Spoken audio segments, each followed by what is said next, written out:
نحمده ونصلي على رسوله الكريم أما بعد فأعوذ بالله من الشيطان الرجيم بسم الله الرحمن الرحيم إن الله وملائكته يصلون على النبي يا أيها الذين آمنوا صلوا عليه وسلموا تسليما اللهم صل على سيدنا ومولانا محمد الجود والكرم وآله وأصحابه وبارك وسلم صلاۃ و سلام علیک یا رسول اللہ صلی اللہ تعالی علیہ وسلم۔ آپ کی اس گاؤں میں مئی مبارک شریف کی آمد ہے۔ حضور اکرم صلی اللہ علیہ وآلہ وسلم کے جتنے تبرکات اس وقت دنیا میں موجود ہیں، نالین شریف ہو، پیرہن شریف ہو، انگوٹھی شریف ہو، تلواریں ہوں، ان تمام تبرکات میں سب سے افضل ترین حضور کا تبرک موئے مبارک شریف ہے۔ اس کی وجہ یہ ہے کہ سارے تبرکات حضور کے جسم سے لگ کر متبرک ہوئے ہیں، لیکن موئے مبارک شریف حضور اکرم صلی اللہ علیہ وآلہ وسلم کے جسم مبارک کا ایک حصہ ہے۔ یعنی ہم نے حضور علیہ السلام کا پورا جسم پاک تو نہیں دیکھا، مگر یہ آنکھیں کتنی خوش نصیب ہیں کہ حضور کا پورا جسم نہیں دیکھا، لیکن حضور کے جسم کا ایک حصہ، ایک جزو ہمیں دیکھنے کا شرف حاصل ہو رہا ہے۔ ادب کریں، یہاں آواز بلند کرنے سے بھی انسان تباہی اور بربادی کے دہانے پر پہنچ جاتا ہے۔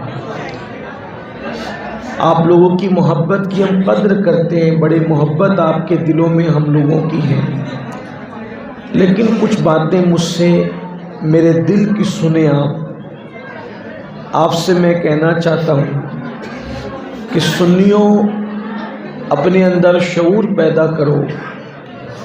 آپ ایک ایک پیر پر، ایک ایک مقرر پر، ایک ایک عالم پر صرف پھول ہار ڈالنے کے لیے ہزاروں روپے خرچ کرتے ہو۔ ابھی میرے گلے میں آپ نے اتنے سارے ہار ڈالے۔ ہار پہننا کس کو اچھا نہیں لگتا؟ سب کو اچھا لگتا ہے، لیکن مسلمان اچھا لگنے کے لیے کام نہیں کرتا۔ مسلمان کے کام جو ہوتے ہیں وہ اللہ کے لیے ہوتے ہیں۔ اب میرا ایک سوال آپ سے ہے، آپ نے 5000 روپے کے ہار میرے گلے میں ڈالے، تو کیا آپ کی بستی میں کوئی ایسی بیوہ نہیں ہے جو دوپٹے کو ترس رہی ہو؟ آپ کی بستی میں کوئی ایسا غریب نہیں ہے جو روٹی کو ترس رہا ہو؟ آپ کی بستی میں کوئی ایسا بچہ نہیں ہے جو اسکول کی فیس کے لیے تڑپ رہا ہو؟ تو آپ یہ پیسے ان پہ خرچہ کرنے کی بجائے 2 سیکنڈ کے لیے ہمارے گلے کے ہار کے لیے کیوں خرچہ کرتے ہو؟ رک جاؤ بھائی، بات سن لو۔ تو سنیوں کے پاس پیسے بہت ہیں، مگر جہاں خرچ کرنا چاہیے وہاں نہیں کرتے، اور صرف نام نمود اور شہرت کے کاموں پہ خرچہ کرتے ہیں۔ کیونکہ آپ کو پتہ ہے کہ آپ بیوہ کی جھولی میں ڈالو گے تو آپ کا نام نہیں ہونا، اور آپ یہاں گلے میں 2 سیکنڈ کے لیے ڈالو گے، پتہ نہیں نیت کیا، میں کسی کی نیت پہ شک نہیں کرتا، لیکن 2 سیکنڈ کے لیے، 2 منٹ کے لیے اتنے پیسے خرچ کر رہے ہو، تو جس کے گلے میں ہار ڈال رہے ہو قیامت میں وہ بھی جواب دے گا، اور جو ڈال رہا ہے وہ بھی جواب دے گا۔ اس لیے کوئی بڑے سے بڑا مقرر آئے، پیر آئے، خطیب آئے، آپ بہت کم قیمت کا عقیدت کے اظہار کے لیے ایک ہی ہار ڈالیے اور باقی کے پیسے بچا کر آپ اپنے محلے کے ان غریبوں کے لیے خرچ کیجئے جو آپ کے پیسوں کے مستحق ہیں۔ اور اگر آپ نہیں کسی کو دے سکتے تو کم سے کم آپ اپنے ماں باپ پہ خرچہ کیجئے۔ ماں باپ کو تو دوا کے لیے بھی نہیں دیتے اور یہاں لا کر کے 2 سیکنڈ کے لیے پھولار پہ اتنے پیسے خرچہ کرتے ہو۔ ماں باپ ترستے ہیں آپ کے، ماں باپ تڑپتے ہیں آپ کے، اور آپ ماں باپ کو کہتے ہو کہ بس کرو، کتنا آپ پہ خرچہ کریں گے۔ ماں باپ پہ خرچ کرنے میں جتنا ثواب ملتا ہے اتنا کسی پہ خرچ کرنے میں نہیں ملتا۔ تو چونکہ تقریر تو رات ہونی ہے انشاءاللہ، لیکن ایک بات آپ سے کہتا ہوں، یہ جو گاؤں کے لوگ ہیں، آپ لوگوں کو اگر حالات کا مقابلہ کرنا ہے، آپ اپنی اولاد کو دینی اور دنیاوی تعلیم سے آراستہ کریں۔ اپنے اندر ایک ذہن بنائیں، بالخصوص نوجوان طبقہ، کہ اگر ہمیں آدھی روٹی کھانا پڑے تو ہم آدھی روٹی پہ گزارا کر لیں گے، لیکن اپنے بچوں کو اعلیٰ سے اعلیٰ تعلیم حاصل کروائیں گے۔ اپنے بچوں کو عالم بنائیے، حافظ بنائیے، اور ساتھ ہی ساتھ اپنے بچوں کو ڈاکٹر، ٹیچر، انجینئر بنائیے، IAS بنائیے، IPS بنائیے۔ ہندوستان کے موجودہ حالات میں اگر ہم دوسری قوموں کے چیلنجز کا مقابلہ کر کے ان کے کاندھے سے کاندھا لگا کر کھڑے رہنا چاہتے ہیں اگر، تو لاٹھی، ڈنڈا، تلوار اس سے کچھ کام بننے والا نہیں ہے، جھگڑے فساد سے کچھ کام بننے والا نہیں ہے۔ اگر آپ دوسری قوموں کے کاندھے سے کاندھا ملا کے کھڑے رہنا چاہتے ہیں تو آپ تعلیم کی طرف توجہ دیجیے، علم کی طرف توجہ دیجیے۔ اگر آپ صرف 10 سال تک کے سارے ہندوستان کے مسلمان علم کی طرف توجہ کریں گے تو انقلاب آئے گا۔ دلت قوم، وہ ہر کنویں سے پانی بھی نہیں بھر سکتے تھے، لیکن آج اگر وہ ساری قوموں کے کندھے سے کندھا ملا کر کھڑے ہیں، وجہ کیا ہے؟ انہوں نے ایجوکیشن پہ توجہ دی۔ اگر نچلی قوم ایجوکیشن پہ توجہ دے تو وہ اتنی ترقی کر سکتی ہے، تو جو مسلمان قوم ساری قوموں کی امام ہے، اگر وہ علم پہ توجہ دے تو اللہ اس کو کتنی ترقی عطا فرمائے۔ تو اس لیے میری گزارش ہے، اپنے پیسے بچائیے، اپنے پیسوں کی حفاظت کیجیے اور اس کو تعلیم کے نام پہ خرچ کیجیے۔ اگر اللہ نے آپ کو نوازا ہے تو آپ کے گاؤں کے 2 4 5 بچے اپنی حیثیت کے مطابق ان کی اسکول کی فیس بھرنے کا انتظام کیجیے، چند بچوں کو آگے بڑھائیے۔ اگر صرف چند بچوں کو بھی ہم نے آگے بڑھایا اور ان کو علم پڑھایا اور ان کے اسکول کا خرچہ ہم نے اٹھا لیا، ایک بچے پہ چند سال تک آپ محنت کریں گے، اگر وہ ایک بچہ پڑھ لیتا ہے تو وہ ایک بچہ کئی بچوں کو آگے لے جانے کے لیے کام آئے گا۔ میں آخری میں ایک بات عرض کرتا ہوں، بلکہ 2 باتیں، ایک علم پر اور ایک میں مبارک شریف پہ عرض کرتا ہوں، آپ سننا اس کو۔ ہمارے ملک میں ابھی گزشتہ چند سالوں پہلے جو صدر جمہوریہ تھے APJ عبدالکلام، وہ بہت غریب گھرانے سے تھے، جس نے ہندوستان کو ایٹمی طاقت دی۔ آپ کو نوجوانوں کو جو پڑھے لکھے ان کو پتہ ہوگا، APJ عبدالکلام جو تھے، وہ جب SSC کا ان کا رزلٹ آیا، یا بلکہ SSC سے پہلے ہی، تو ان کے ماں باپ نے کہا کہ بیٹا ہم اتنے غریب ہیں کہ ہم تمہیں پڑھا نہیں سکتے۔ ٹھیک، تو ان کی پھوپھی اور ان کے دادا نے کہا تھا کہ بیٹا اگر گھر کے برتن بیچنے پڑے تو ہم بیچ دیں گے، لیکن تم کو پڑھائیں گے۔ اور انہوں نے پڑھایا۔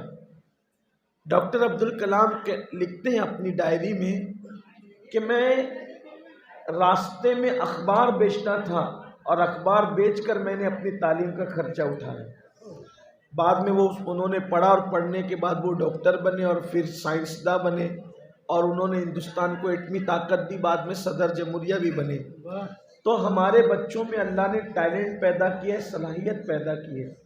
ان بچوں کی صلاحیت کو ضائع ہونے سے بچائیے اور اپنی رقم تعلیم کے نام پہ خرچ کیجیے۔